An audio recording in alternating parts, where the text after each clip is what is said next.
What is going on, guys? I'm not sleepy, so let's fix the seat twist on the wagon. We're just gonna get straight into it. As you guys can see, this John is twisted. Cut a little piece off the bottom of one of the cords for the reclining motor, and we'll go from there. So we're starting off with two 12mm bolts on the rails.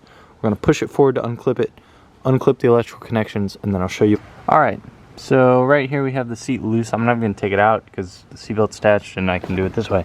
The top motor right there should be reclining. You see it flexing right there?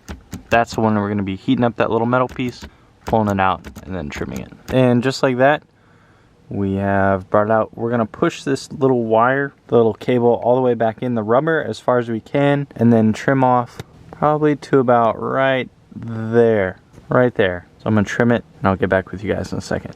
We've trimmed off enough of that little piece to where now that's just gonna come right off like that. Push the rest of this wire back in like that. Now we're gonna heat up metal thing, shove it back in, and we should be good. We'll see. Fingers crossed though. This has been pretty easy so far. All right, boys. Well, it's not bolted in, but look at that. No more seat twist. Good job. Good job, self. We're gonna do the reverse, putting it back in. So we're gonna slide it in those front hooks, pull it back, bolt it in, and then put the little trim pieces back on. Show you guys when it's all the way back in.